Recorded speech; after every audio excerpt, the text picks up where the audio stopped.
This is Third Paradigm, and I'm Teresa Coraggio. The title of my episode is Malone and Slaughterhouses 4. After my last video, one of my readers asked the question, what difference does it make? Whether Malone is or is not controlled opposition, what difference does it make? And I responded that that is an excellent question, and really the first question that we should always be asking before we bother researching something or debating it with our friends or even more arguing about it. And before we even devote the amount of time within ourselves to say, is this true or is this not true? So I want to delve into that question seriously and look at what difference it does make. What are the decisions that we would make that might be different? How does it change how we define the problem and therefore look at the solution? What difference does it make?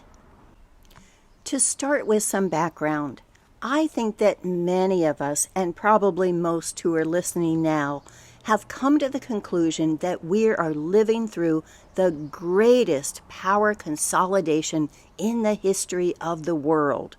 It's something that's global, but also national and even local. It transcends bipartisan politics. It manifests in everything from food, weather, money, housing, insurance, media, culture wars, real wars, chemical wars, and not least, biowarfare in the form of the vaccines. I don't try to convince anyone of this. It has taken me many, many months of deep research in order for me to come to that really pretty devastating conclusion. And I don't actually wish that conclusion on anybody else who hasn't come to it yet. But I think that having my online group of people who are together, putting the puzzle pieces together, that has meant more to me than anything, and it allows me to not try to convince anyone else in real life. I think that two people who are sharing the same purpose is more powerful than a million who are sharing the same delusion that will fail because of its own internal contradictions. So my purpose is to give families and communities power over their own labor, their lives, and their resources. If someone doesn't agree with my analysis, I would never call them controlled opposition. But if someone is on the other side, on the side of centralizing power, but pretending to be on the side of families and communities owning their own power, then I would call that person controlled opposition. What is controlled opposition?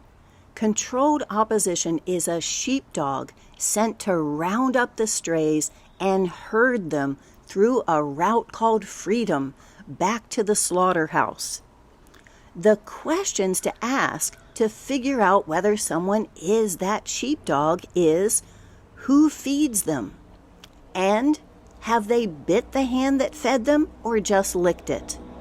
And then looking at, does it seem proud of its former employment for the slaughterhouse? Does it brag about some sheep herding and hide others?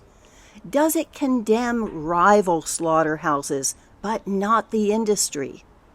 Does it howl a little too loudly about its lonesome renegade life? And do the signposts change but not the destination? So the slaughterhouse is the first reason that it matters where Malone is leading us.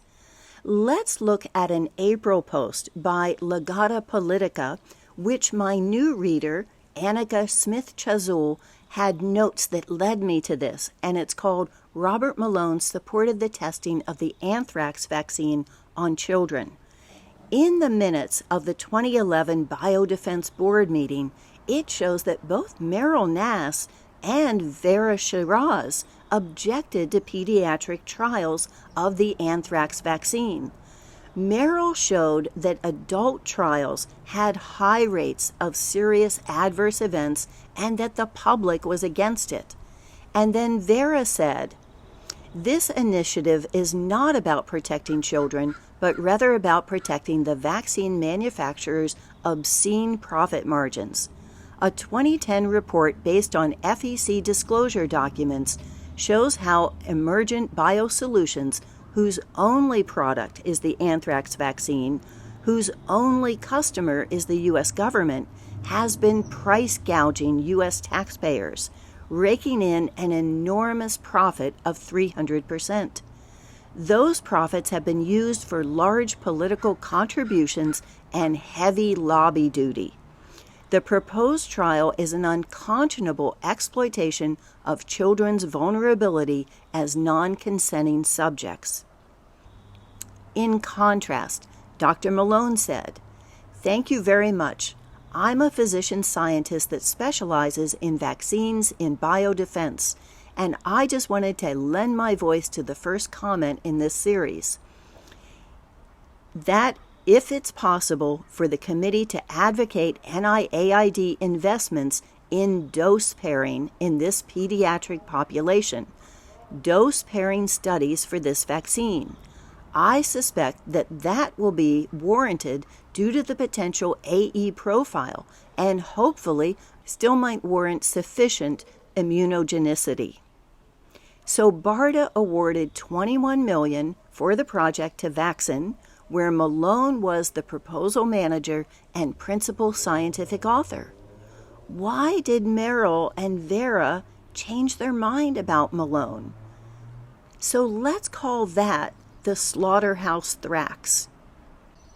And then Sasha Latipova has been posting about Moderna's investors and showing that BARDA and DARPA have been both their funders and their primary customers.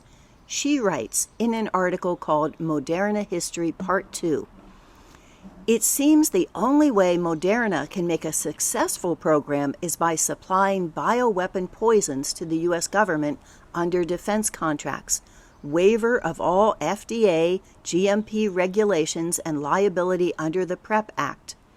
When they try to do anything that would have to be produced and work as a medicine, it fails every time. But they need to look like a pharma company, so they continue BSing the public and analysts on the investor quarterly calls." So is Pfizer a rival slaughterhouse to Moderna? Is that why Malone and Naomi Wolf have focused on it to the exclusion of Moderna, including the hokey fake expose? What is not controlled opposition? Thanks to Sage Hannah, I watched an old Mark Kulak from Housatonic Live called 2 Joule for Flu, and it was about the mysterious flu-like symptoms that were affecting people who were vaping and using e-cigarettes back in 2019.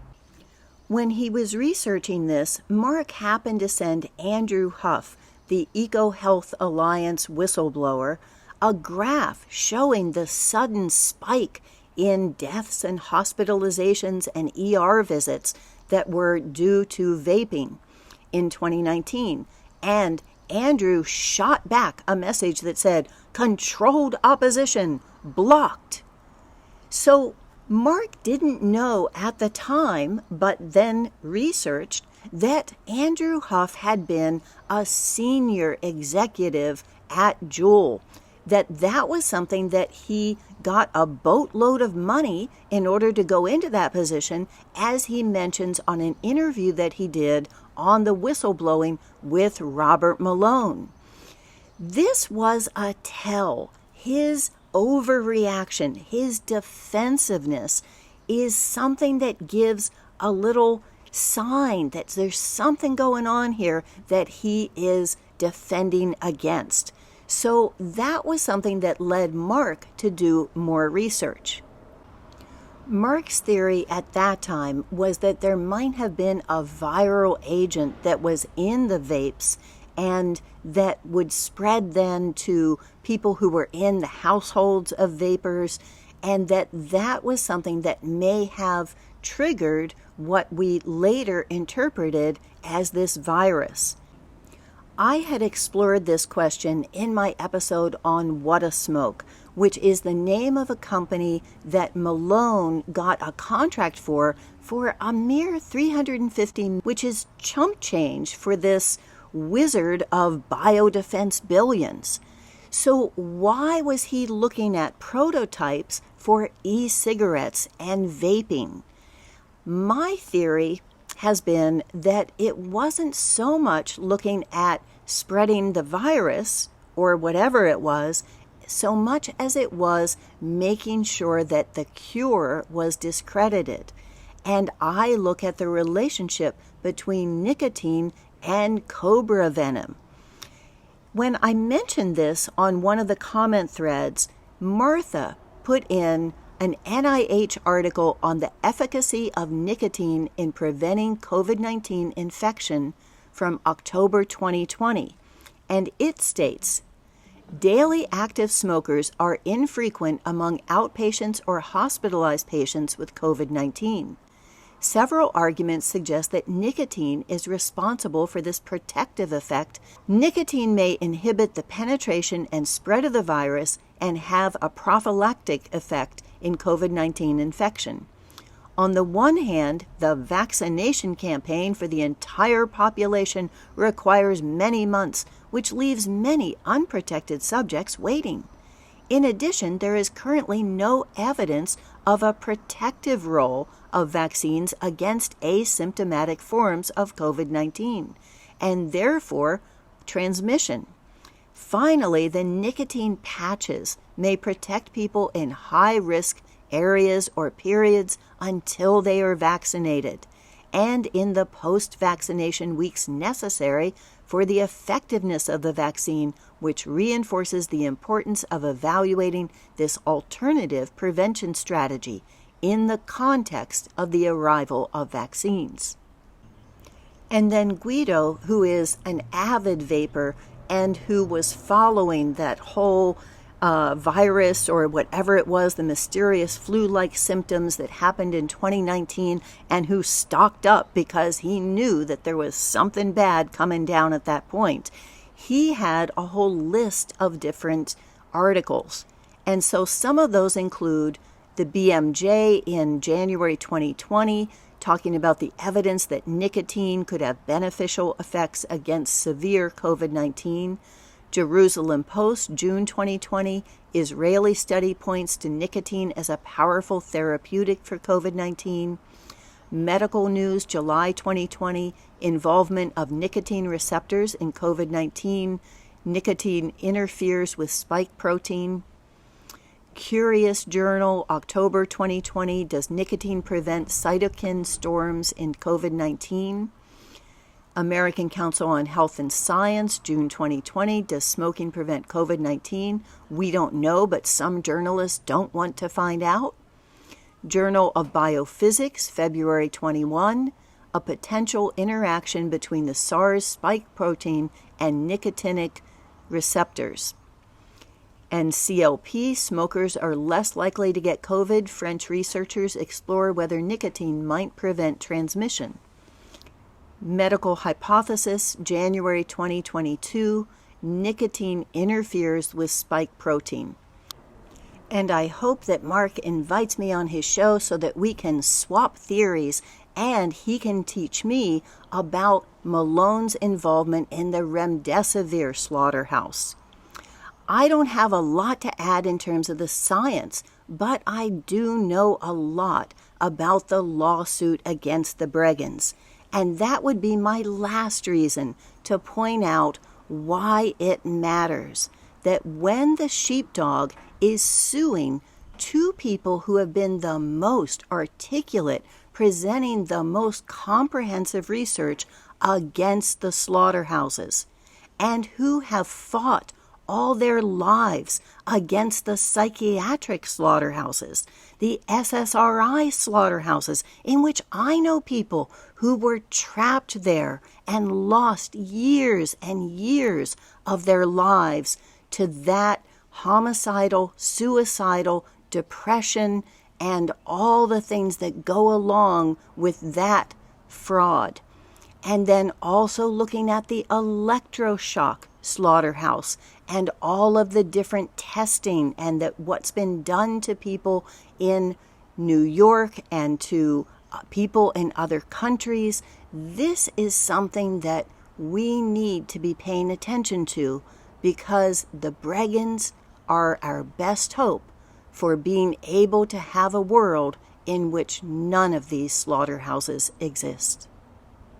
To follow this up, I'll suggest What a Smoke and Wombat Holes, and also Vaping and Snake Venom. And you can find the entire Robert Malone playlist on my YouTube channel and also on Substack. Thank you for watching.